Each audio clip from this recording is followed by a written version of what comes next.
इस पे ग्रहण करिए सर। और Shri Bhupendra Yadav ji, BJP national general secretary, Shri Kishan Reddy ji, honourable union minister for home affairs, Shrimati DK Aruna garu, BJP national vice president, doctor Laxman garu, BJP OBC Morcha national president, Shri N Ramchandra Rao garu, MLC, Shri P Muralidhar Rao garu, Madhya Pradesh state incharge, Shri P Sudhakar Reddy garu, Tamil Nadu state incharge, Shri Vivek Venkat Swami garu, BJP manifesto committee chairman మరియు general secretaries G Premender Reddy గారు, D Pradeep Kumar గారు అందరూ కూడా stage మీదకి రావాలని కోరుతూ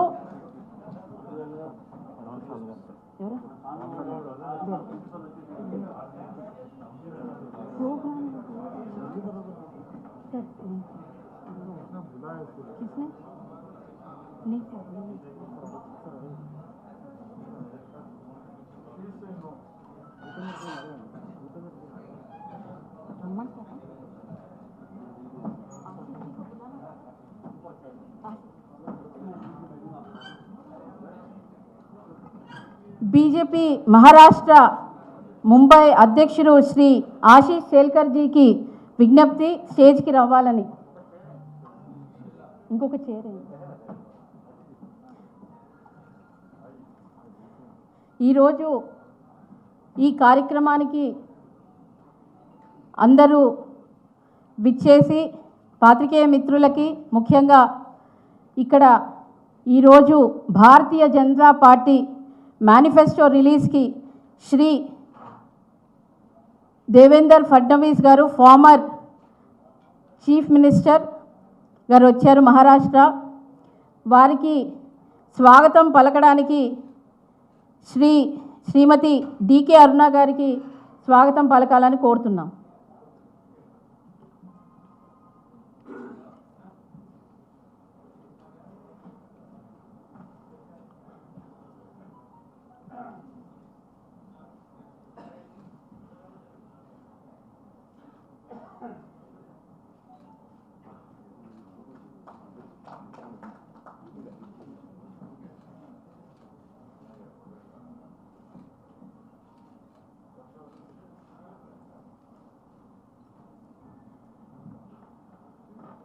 శ్రీ భూపేందర్ యాదవ్ గారికి మన BJP manifesto committee chairman Shri Vivek Venkataswamy గారికి స్వాగతం పలకాలని కోరుతున్నాం.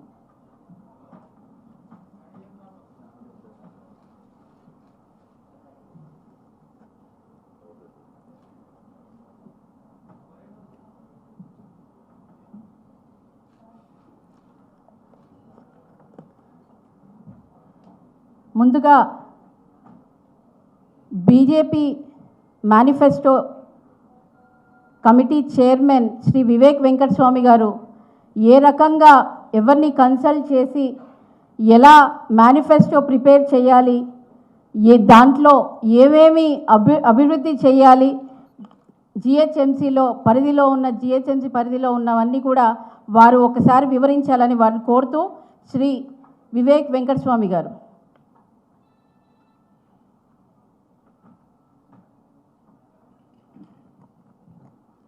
అందరికీ నమస్కారం. స్టేజ్ పైన ఉన్న పెద్దలందరికీ పేరు పేరున వారికి నమస్కరిస్తూ, ఈ బీజేపీ మేనిఫెస్టో చైర్మన్ అయిన తర్వాత నాకు మా ప్రెసిడెంట్ గారు సంజయ్ గారు ఆదేశాలు ఇచ్చారు. ఇది ప్రజల మేనిఫెస్టో ఉండాలి. ప్రజల ఏదైతే సమస్యలు ఉన్నాయో అదే కేవలం ఈ మేనిఫెస్టోలో పెడితే బాగుంటుందని చెప్పి వారు సూచించడం జరిగింది. ఆ కమిటీలో కూడా అప్పుడు కిషన్ రెడ్డి గారు వచ్చి మాకు అందరికీ కూడా సలహాలు ఇచ్చారు. ఈ మేనిఫెస్టో ఇట్లా చేస్తే బాగుంటుందని చెప్పి వారు సూచించడం జరిగింది.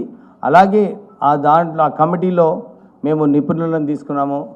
ఎవరైతే ఈ వేరే మున్సిపల్ కార్పొరేషన్స్లో మేనిఫెస్టో చేస్తే ఎలా బాగుంటుందని చెప్పి వాళ్ళని తీసుకొని మా కార్యకర్తలను మా లీడర్స్తో కూడా వారి సలహాలు తీసుకొని మేము ఒక చిన్న యాప్ ప్రిపేర్ చేసినాం, ఒక ఫోన్ నంబర్ ద్వారా. లాస్ట్ టైం మా భూపేందర్ యాదవ్ గారు అది ఇనాగ్రేట్ చేశారు. ఆ యాప్ ద్వారా 1,00,000 మంది కన్నా ఎక్కువ మంది రెస్పాండ్ అయ్యారు ఆ యాప్కి. యాప్ ద్వారా మేము ఈరోజు ఈ మేనిఫెస్టో చేసిన తర్వాత, ఎందుకంటే ప్రజలందరూ కూడా ఆ ఫోన్లో మాట్లాడినప్పుడు ఇదే చెప్పినారు, సార్ టీఆర్ఎస్ పార్టీ మేనిఫెస్టో ఏదైతే రిలీజ్ చేసినారో ఇంతకుముందు చేసిన మేనిఫెస్టో కూడా ఇప్పటి వరకు అమలు చేయలేదు, మళ్ళీ ఈసారి మేనిఫెస్టో ఏదైతే చేశారో దీంట్లో కూడా ఖాళీ ఊహాగానాలు ఉన్నాయి, మేము ఇది చేస్తాం అది చేస్తామన్నారు, ఇంతకుముందే చేయలేదు. మీరు మేనిఫెస్టో చేసినప్పుడు మా ప్రజల సమస్యలు ఏదున్నాయో అవి పెడితే బాగుంటుందని చెప్పి వాళ్ళందరూ కూడా సూచించడం జరిగింది. త్వరలోనే మన దేవేందర్ ఫడ్నీస్ గారు ఈ మేనిఫెస్టోని రిలీజ్ చేస్తారు. నాకు మా చర్చించిన తర్వాత మా సీనియర్ లీడర్స్ అందరు బీజేపీలో కూడా వారి అందరికీ డ్రాఫ్ట్ మేనిఫెస్టో పంపించాం, ఎందుకంటే వాళ్ళ ఐడియాస్ కూడా తీసుకొని అందరూ కూడా ఒకటే ప్లాట్ఫామ్ పైన ఉండాలని చెప్పి వారి ఐడియాస్ కూడా తీసుకొని ఇంక్లూడ్ చేయడం జరిగింది.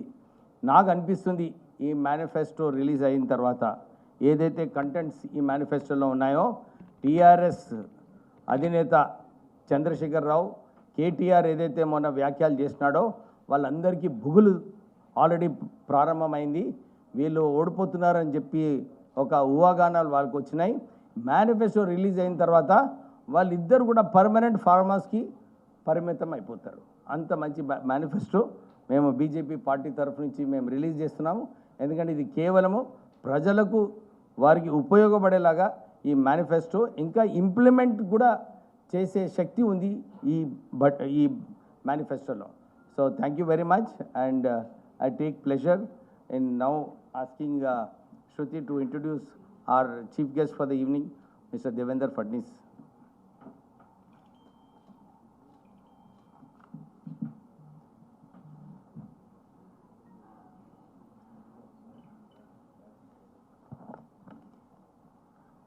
The youngest mayor, the youngest chief minister of Maharashtra, और जिन्होंने जो गार्बेज का डिस्पोजेबल सिस्टम नागपुर में बनाया है, वो सिस्टम केवल और कारण इनके हैं और वो है श्री देवेंद्र फडणवीस जी.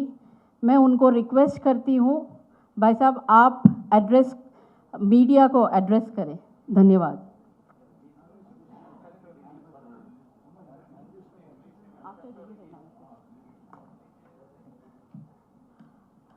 I request Shri Devendra Fadnavis ji, former Chief Minister of Maharashtra, to launch the manifesto.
I request the youngest former Chief Minister and the youngest Mayor, Shri Devendra Fadnavis साहब को यहाँ पर आके मीडिया को एड्रेस करने के लिए। धन्यवाद। ठीक है सर, बाय।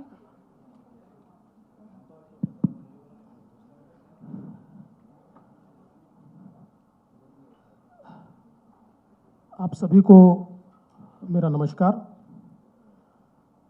इस मैनिफेस्टो को रिलीज करने के लिए हमारे बीच उपस्थित भारतीय जनता पार्टी के राष्ट्रीय महामंत्री माननीय भूपेंद्र यादव जी, हमारे प्रदेश के अध्यक्ष श्री बंडी संजय कुमार जी,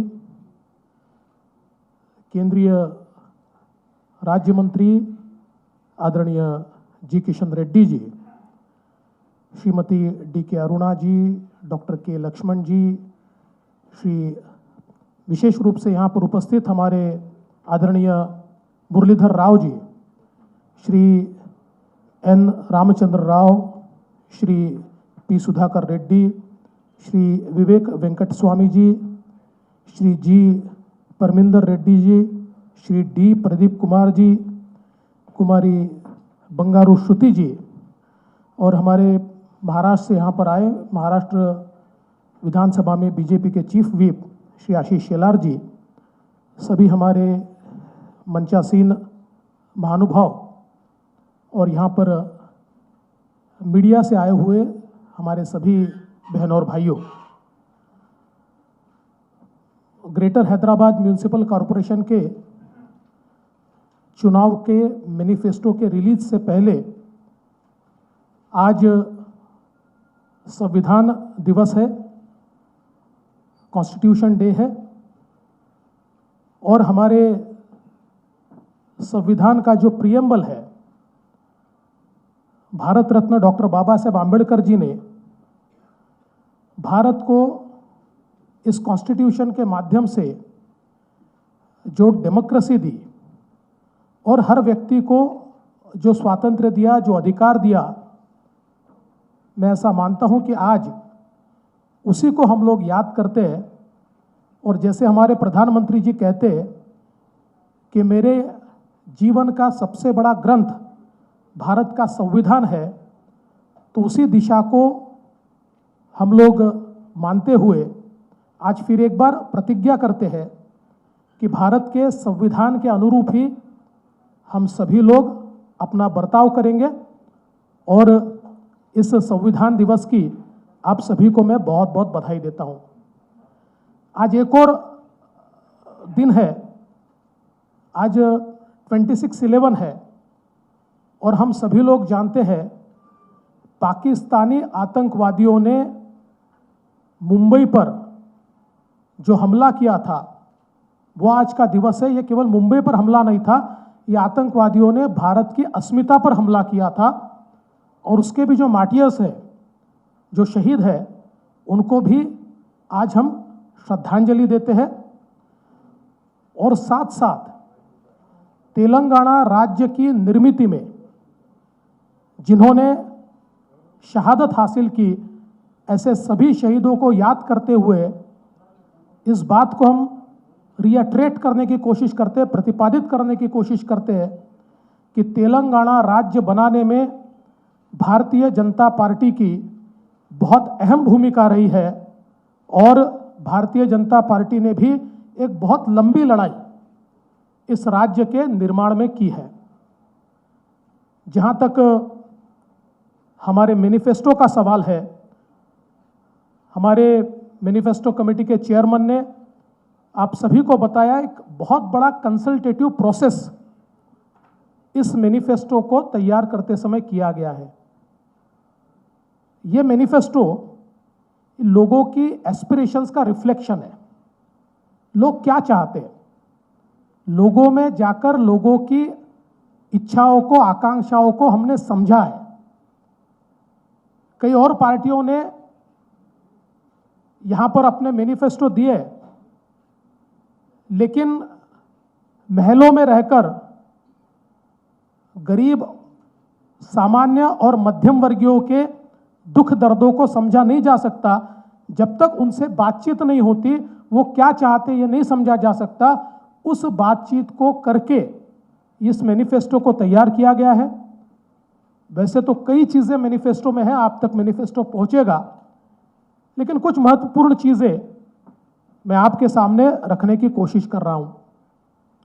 सबसे पहले हम सभी लोग जानते हैं कि भारत को स्वतंत्रता 15 अगस्त 1947 को मिली, किंतु तेलंगाना, महाराष्ट्र का मराठवाड़ा और कर्नाटक का कुछ पोर्शन ये 17 सितंबर 1948 को यहाँ पर पहली बार तिरंगा झंडा लहराया। और ये हमारे लिए स्वतंत्रता का दिवस है, मुक्ति का दिवस है।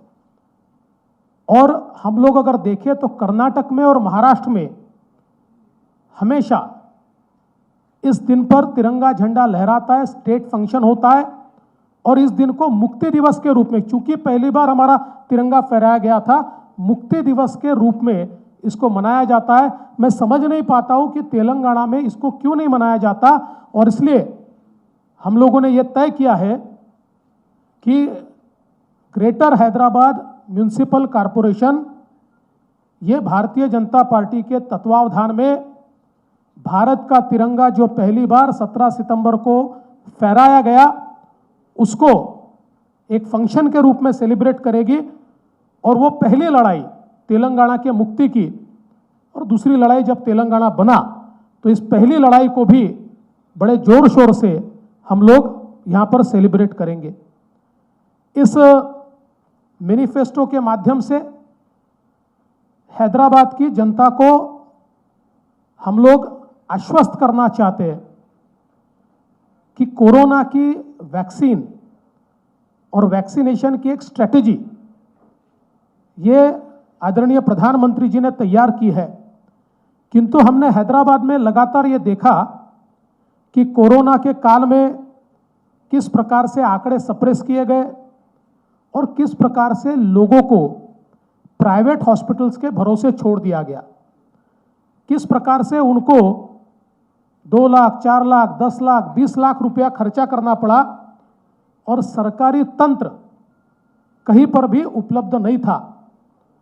और इसलिए हम ये आश्वस्त करना चाहते हैं कि कोरोना की वैक्सीन स्ट्रेटेजी में हैदराबाद म्यूनिसिपल कॉरपोरेशन पूरे तरीके से पार्टिसिपेट करेगा और पूरी सरकारी व्यवस्था, पूरी कॉरपोरेशन की व्यवस्था खड़ी की जाएगी।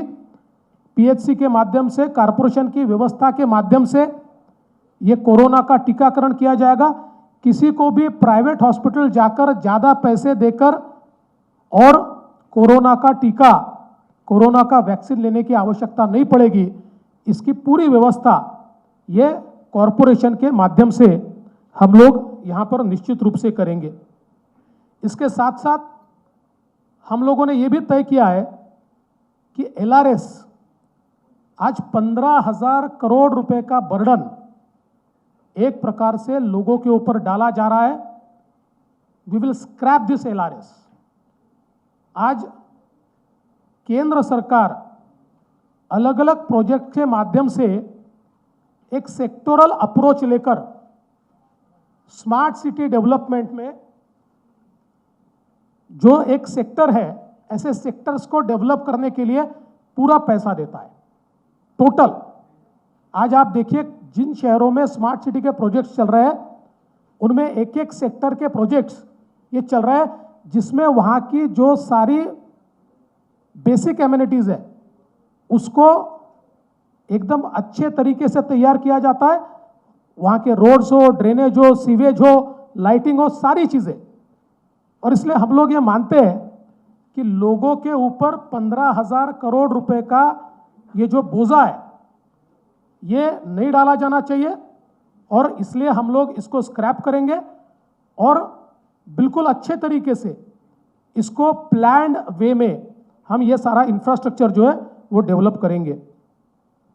इसके साथ साथ हम सभी लोग जानते हैं जिस प्रकार से इस बारिश में हैदराबाद पूरा डूबा, 25% एरिया तो तकरीबन कंप्लीट फ्लड में था और इतना नुकसान हुआ कि लोगों ने सुसाइड किया, आत्महत्या की, उसकी घटनाएं भी हैदराबाद में हमको देखने को मिली।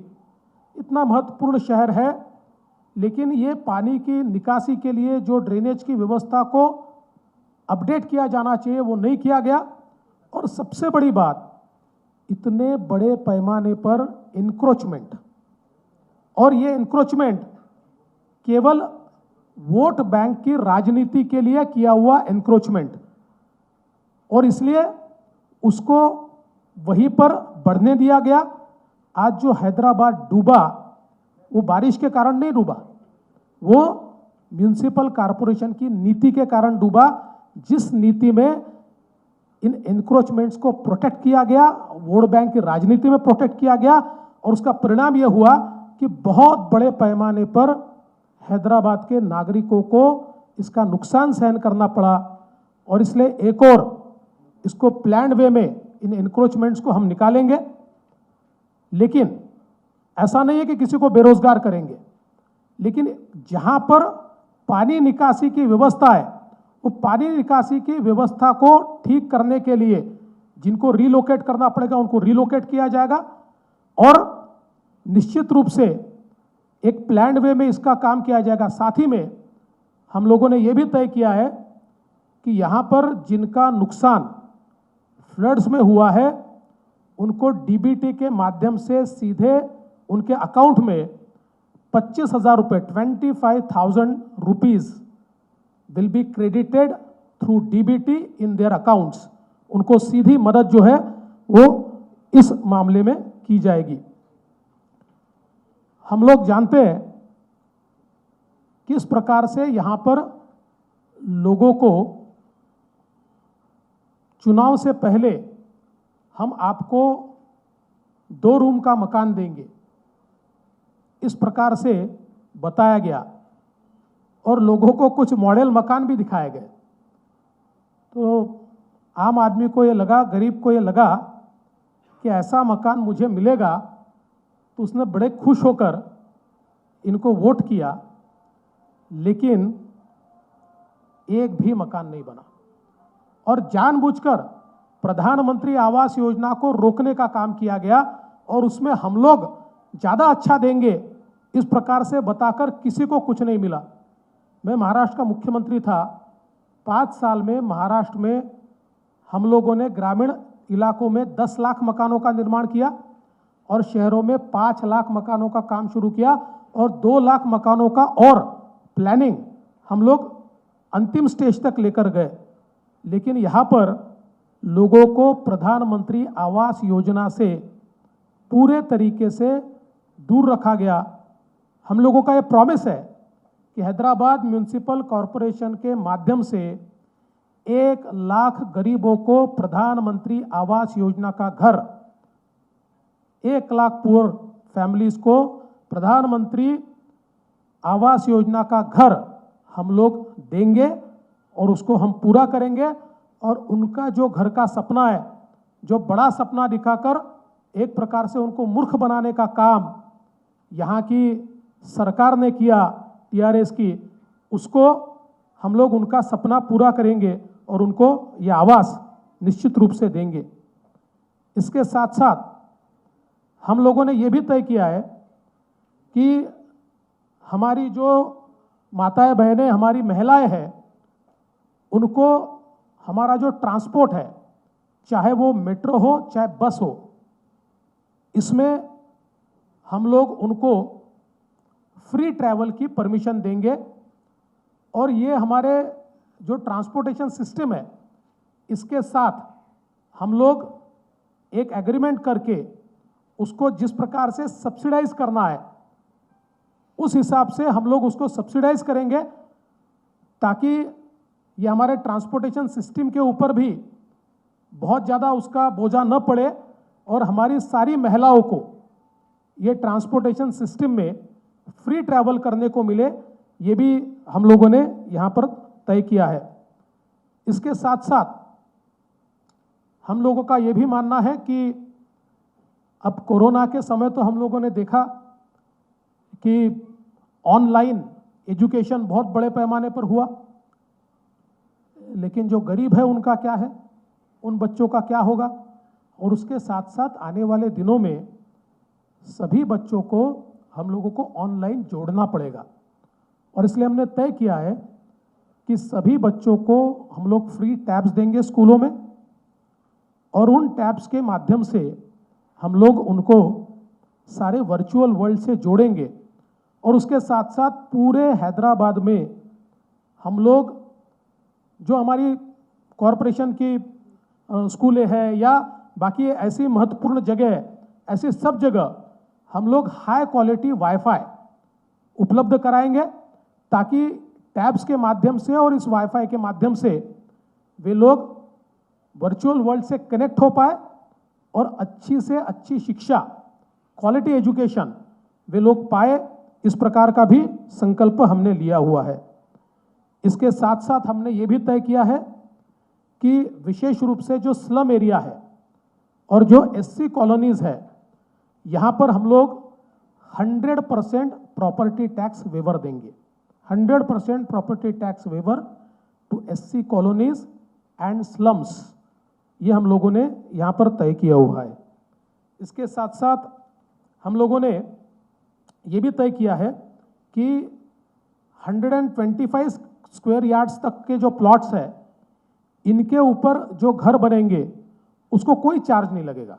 उसके जो सारे चार्जेस है, कंस्ट्रक्शन के लिए जो परमिशंस के लिए जो पैसा भरना पड़ता है, so the permission will be totally free. और ये जो छोटे और हमारे निम्न मध्यम वर्ग के लोग हैं, इनके लिए कोई पैसा उसके लिए हम लोग नहीं लेंगे। हम लोग ये भी प्रॉमिस करते हैं कि हैदराबाद में जो पीने का पानी है घरों को, वो नियमित रूप से दिया जाएगा। उस सिस्टम को इम्प्रूव किया जाएगा। उस सिस्टम को विशेष रूप से डिस्ट्रीब्यूशन सिस्टम को इक्विटेबल डिस्ट्रीब्यूशन सिस्टम पर लाया जाएगा। सभी को साफ पानी, सभी को अच्छा पानी मिलेगा, और उसके साथ साथ ये पानी हम फ्री देंगे। हम लोग जो घर है उन घरों को हम लोग, कमर्शियल की बात मैं नहीं कर रहा हूँ, मैं घरों की बात कर रहा हूँ, उनको हम लोग फ्री पानी यहाँ पर देंगे।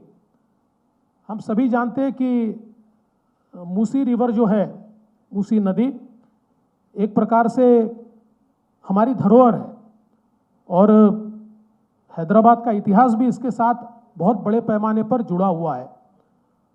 हमने तय किया है कि केंद्र सरकार की मदद से हम लोग इस मूसी रिवर को रिजुविनेट करने के लिए 10,000 करोड़ का एक फंड तैयार करेंगे। एक सुमेधा स्कीम, हम सभी लोग जानते हैं, एक हमारी बच्ची सुमेधा, जिसका क्या हुआ, बड़ी दुखद घटना हुई, और सुमेधा स्कीम के तहत हम लोग केंद्र सरकार की मदद से 10,000 करोड़ का एक कंप्लीट प्रोग्राम तैयार करेंगे, जिसमें इस मूसी रिवर में जाने वाला सारा सीवेज वाटर ये ट्रीट होगा। इस पर जितना एनक्रोचमेंट है वो रिलोकेट होगा, और फिर एक बार अविरल बहने वाली इस प्रकार की स्वच्छ रिवर, इसको हम तैयार करेंगे।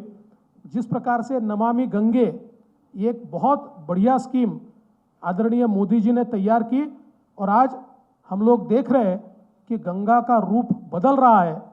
ऐसे कई शहरों में, जिस प्रकार से साबरमती वाटर फ्रंट हम लोगों ने बहुत अच्छे तरीके से गुजरात में देखा, उसी की तर्ज पर ये जो मूसी रिवर का डेवलपमेंट है, ये डेवलपमेंट भी हम लोग यहाँ पर करेंगे।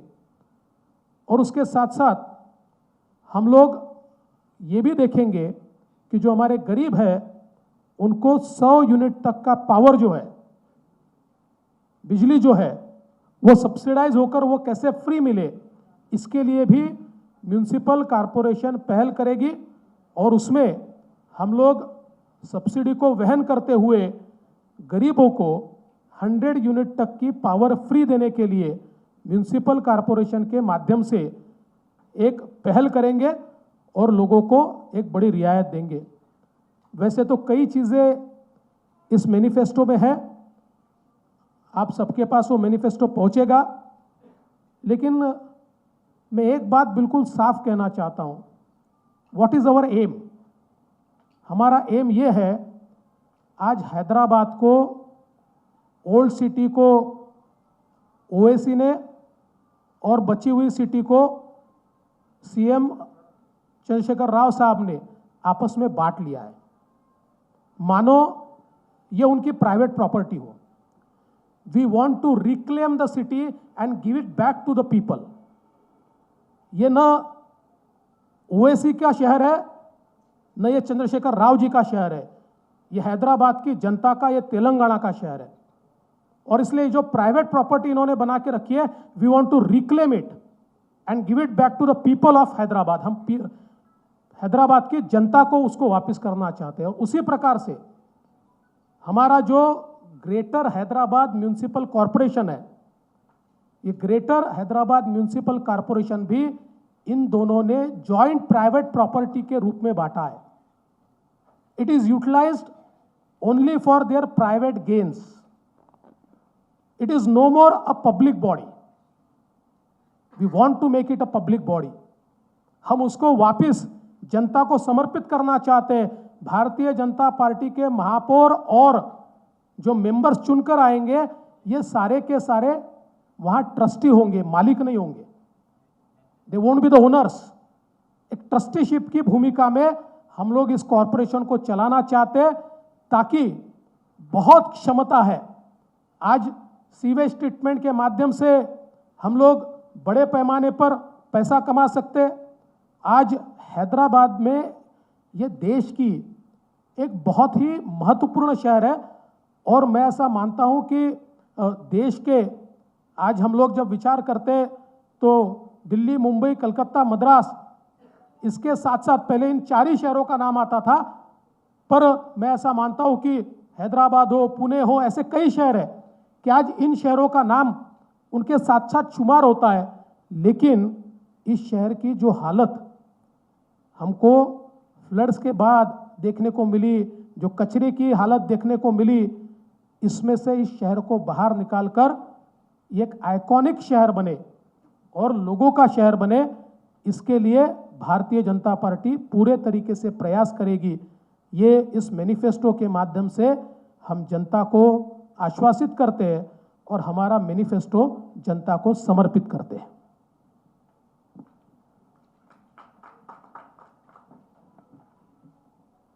बहुत धन्यवाद sir. I request Karimnagar member of parliament మరియు Telangana BJP state president Shri Bandi Sanjay గారిని మేనిఫెస్టోలో ఉన్న ముఖ్యాంశాలు మీడియాకు తెలపాలి. అందరికీ నమస్కారం. నేడు మేనిఫెస్టో ఆవిష్కరించడానికి విచ్చేసినటువంటి గౌరవనీయుల పెద్దలు, మహారాష్ట్ర మాజీ ముఖ్యమంత్రి వర్యులు శ్రీ దేవేంద్ర ఫడ్నవీస్ గారికి, భారతీయ జనతా పార్టీ జాతీయ ఉపాధ్యక్షురాలు శ్రీమతి డికే అరుణ గారికి, భారతీయ జనతా పార్టీ జాతీయ ప్రధాన కార్యదర్శి గౌరవనీయులు పెద్దలు శ్రీ భూపేంద్ర యాదవ్ గారికి, కేంద్ర హోంశాఖ సహాయ మంత్రులు శ్రీ జి కిషన్ రెడ్డి గారికి, ఓబీసీ మోర్చా జాతీయ అధ్యక్షులు డాక్టర్ కె లక్ష్మణ్ గారికి, భారతీయ జనతా పార్టీ సీనియర్ నాయకులు శ్రీ పి మురళీధరరావు గారికి, తమిళనాడు రాష్ట్ర ఇన్ఛార్జ్ శ్రీ పి సుధాకర్ రెడ్డి గారికి, ముఖ్యంగా అందరి సలహాలను స్వీకరించి అనేక మంది అనుభవజ్ఞులతో కమిటీ వేసి అందరికీ న్యాయం జరిగే విధంగా హైదరాబాద్ నగరాన్ని అభివృద్ధి చేసేటువంటి ఒక దిశలో ఈ మేనిఫెస్టో రూపొందించినటువంటి కమిటీ చైర్మన్ శ్రీ వివేక్ వెంకటస్వామి గారికి, ఎమ్మెల్సీ భారతీయ జనతా పార్టీ సీనియర్ నాయకులు శ్రీ రామచంద్ర గారికి, భారతీయ జనతా పార్టీ రాష్ట్ర ప్రధాన కార్యదర్శులు శ్రీమతి బంగారు శృతి గారికి, శ్రీ ప్రేమేంద్ర రెడ్డి గారికి, శ్రీ ప్రదీప్ కుమార్ గారికి, పాత్రికేయ మిత్రులందరికీ కూడా నమస్కారాలు. ఒక మంచి ఆలోచనతో భారతీయ జనతా పార్టీ ఈ మేనిఫెస్టోను రూపొందించడం జరిగింది. 5,000 రూపాయలు సంపాదించే వారి నుంచి మొదలుకొని ₹1,00,000 సంపాదించే వారి వరకు హైదరాబాద్లో ప్రతి ఒక్కరూ సంతోషంగా ఉండే విధంగా ఈ మేనిఫెస్టో రూపొందించడం జరిగింది. హైదరాబాద్ ప్రజలకు అభివృద్ధి, ఆత్మగౌరవం రెండు ముఖ్యమే. ఈ రెండింటిని ప్రతిబింబించే విధంగానే ఈ మేనిఫెస్టోను రూపొందించడం జరిగింది. దానిలోని వారు చెప్పినటువంటి ముఖ్య అంశాలను మీ ముందు ఇలా ప్రకటించే ప్రయత్నం చేస్తాను. ప్రజలందరికీ కేంద్ర ప్రభుత్వ సూచనలకు అనుగుణంగా కరోనా వ్యాక్సిన్ అందించడం, కరోనా టెస్టులు, దాంతోపాటు జనాభాకు అనుగుణంగా పిఎస్సి సెంటర్ల ఏర్పాటు, పేదలు మధ్యతరగతి నడ్డి వేసినటువంటి ఎల్ఆర్ఎస్ను పూర్తిగా రద్దు చేయడం, దాదాపు దీని ద్వారా 15,000 కోట్ల రూపాయలను ఆర్జించడానికి ప్రజలు నడ్డి విరిచే విధంగా చేసినటువంటి ప్రభుత్వం యొక్క టీఆర్ఎస్ పార్టీ ప్రభుత్వం యొక్క విధానాలకు వ్యతిరేకంగా దాన్ని పూర్తిస్థాయిలో రద్దు చేసి ఈ 15,000 కోట్ల రూపాయల భారం హైదరాబాద్ ప్రజల మీద పడకుండా విముక్తి కలిగించే విధంగా మేము ప్రయత్నం చేస్తాం. మొన్నటి వరదలో నష్టపోయినటువంటి బాధితులకు ప్రతి ఇంటికి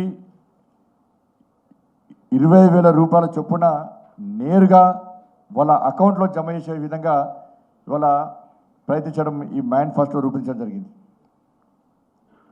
అర్హులందరికీ ప్రధానమంత్రి ఆవాస్ యోజన కింద గృహ నిర్మాణం. ఇప్పుడే వారు చెప్పారు, భారతీయ జనతా పార్టీ పాలిత రాష్ట్రాల్లో, భారతీయ జనతా పార్టీ అధికారంలో ఉన్నటువంటి ప్రాంతంలో ప్రధానమంత్రి ఆవాస్ యోజన కింద పూర్తి స్థాయిలో గృహ నిర్మాణాలు జరుగుతున్నాయి. కాబట్టి దాన్ని దృష్టిలో ఉంచుకొని ఈ హైదరాబాద్లో కూడా అర్హులందరికీ ప్రధానమంత్రి ఆవాస్ యోజన కింద గృహ నిర్మాణాలు చేపట్టడం, మెట్రో రైలు, సిటీ బస్సుల్లో మహిళలకు ఉచితంగా ప్రయాణం చేసే విధంగా సౌకర్యం కల్పించడం, గ్రేటర్ పరిధిలోని ప్రభుత్వ పాఠశాలల విద్యార్థులకు ఉచిత ట్యాబ్లు, ఆన్లైన్ క్లాసులకు వీలుగా బస్తీల్లో ఉచితంగా వైఫై, దాంతోపాటు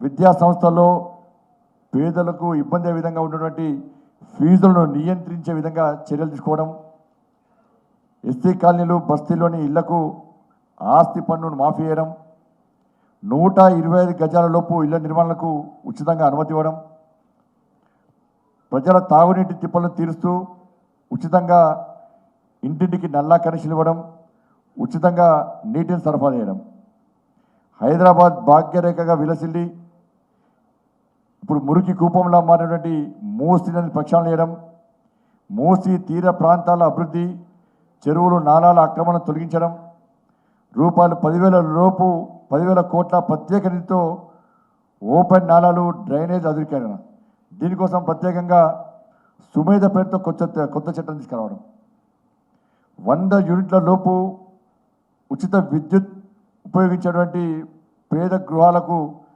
ఫ్రీగా విద్యుత్ అందించడం, కుల వృత్తులకు ఉచిత విద్యుత్తు మరియు రుణ సదుపాయం కల్పించడం, ఇవన్నీ కూడా ముఖ్యమైన విషయాలను ఈరోజు మీ మీద ప్రకటించడం జరిగింది. భారతీయ జనతా పార్టీ దాదాపు దేశవ్యాప్తంగా 80% పైగా మున్సిపాలిటీలో భారతీయ జనతా పార్టీ పాలన కొనసాగిస్తూ ఉన్నది. ఈ అన్ని మున్సిపాలిటీలో, కార్పొరేషన్ నగరాల్లో ప్రత్యేకంగా మేనిఫెస్టో రూపొందించడం, ప్రజలకు అనుగుణంగా ప్రజల అవసరాలను గుర్తించి మేనిఫెస్టో రూపొందించడం వల్లనే, దానికి అనుగుణంగా పాలన కొనసాగించడం వల్లనే వాళ్ళ 80% పైగా మున్సిపాలిటీలో, కార్పొరేషన్లో భారతీయ జనతా పార్టీ అధికారంలో ఉందంటే వాళ్ళ తెలంగాణ రాష్ట్రంలోని భాగ్యనగర్ ప్రజలకు మేము అప్పీల్ చేస్తూ ఉన్నాం. అభివృద్ధి జరగాలంటే వాళ్ళ భారతీయ జనతా పార్టీకి అవకాశం ఇవ్వండి. అన్ని పార్టీలకు అవకాశం ఇచ్చారు. ఒక్కసారి భారతీయ జనతా పార్టీకి అవకాశం ఇవ్వండి. మీ ముందుటువంటి మేనిఫెస్టోను పూర్తి స్థాయిలో అమలు చేసే విధంగా, మీకు అండగా ఉండే విధంగా ఇలా భారతీయ జనతా పార్టీ ఈ మేనిఫెస్టో రూపొందించింది మీ ముందుకు వస్తున్నది. కేంద్రంలో భారతీయ జనతా పార్టీ అధికారంలో ఉంది. అభివృద్ధి చేసేటువంటి అవకాశం మాకు ఇవ్వండి. అన్ని పార్టీలకు అవకాశం ఇచ్చారు. ఈసారి భారతీయ జనతా పార్టీకి అవకాశం ఇవ్వాలని కోరుతా ఉన్నాం. మేము గతంలో అనేక పార్టీలు ఇదే విధంగా మేనిఫెస్టో రూపొందించినాయి. మొన్న తెలుసు టీఆర్ఎస్ పార్టీ గతంలో ఇచ్చిన హామీలను ఏ ఒక్కరు కూడా కనీసము దాని సమస్యలను పరిష్కరించి దాన్ని అమలు చేసిన దాఖలాలు. చివరకు టీఆర్ఎస్ పార్టీ వెబ్సైట్ నుంచి కూడా ప్రజలు ఈ ఎన్నికల సందర్భంగా టీఆర్ఎస్ పార్టీ నాయకులు వస్తే ప్రశ్నిస్తారు, నిలదీస్తారు, అడ్డగిస్తారు అని చెప్పి భయంతో వాళ్ళ వెబ్సైట్ నుంచి కూడా టీఆర్ఎస్ పార్టీ మేనిఫెస్టోను ఇలా డిలీట్ చేసిందంటే తీసేసిందంటే వాళ్ళు ఇచ్చిన మేనిఫెస్టో వాళ్ళకే నమ్మకం లేదు అని చెప్పి విషయాన్ని ఇలా తెలంగాణ భాగ్యనగర ప్రజలకు స్పష్టం చేస్తున్నాం. మేము తప్పకుండా తప్పకుండా ఇది మీకోసం రూపొందించినటువంటి మేనిఫెస్టో, మార్పు కోసం రూపొందించిన మేనిఫెస్టో. కాబట్టి ఒక్కసారి భారతీయ జనతా పార్టీ మీకోసం రూపొందించినటువంటి మేనిఫెస్టోను గుర్తించడానికి చదవండి. భారతీయ జనతా పార్టీకి అవకాశం ఇవ్వాల్సిందిగా ఈ వేదిక ద్వారా భాగ్యనగర ప్రజలకు విజ్ఞప్తి చేస్తూ అన్ని వర్గాల ప్రజలను దృష్టిలో ఉంచుకునే దీన్ని రూపొందించడం జరిగింది. తప్పకుండా మీరందరూ ఈ ఎన్నికల్లో భారతీయ జనతా పార్టీని గెలిపిస్తారని చెప్పి అవకాశం ఇస్తారని చెప్పి అందరికీ విజ్ఞప్తి చేస్తూ సెలవు తీసుకుంటాను. భారత్ మాతాకి జై. ధన్యవాదాలు సార్. ఇప్పుడు మీడియా ఏదైనా ప్రశ్నలు అడగాలనుకుంటే అడగవచ్చు. మైక్ తీసుకెళ్ళండి. మైక్ తీసుకెళ్ళండి.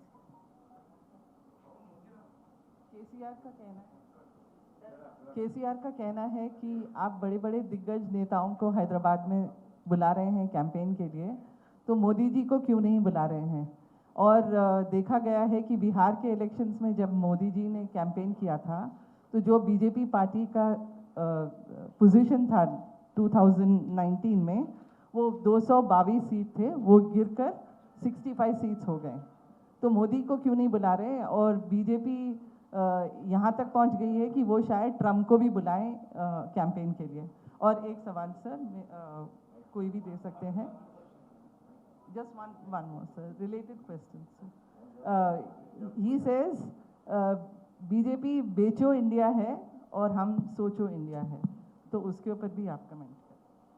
जब कोई आदमी हार के डर से अपने होश हवास खो बैठता है, जब कोई आदमी अपने करप्शन को छुपाने के लिए झूठ बोलने का सहारा लेता है, और जैसा माननीय देवेंद्र जी ने बताया कि लोकतंत्र की सबसे बड़ी विडंबना ये है कि लोकतंत्र को बंधक बना करके पूरे शासन को अपने परिवार की प्रॉपर्टी में बदल देता है. भारतीय जनता पार्टी के कार्यकर्ता इस भ्रष्ट निकम्मी सरकार को बदलने के लिए पर्याप्त हैं. केसीआर जी, होश में आओ. तेलंगाना की जनता आपसे आपकी करप्शन का हिसाब मांग रही है, उसको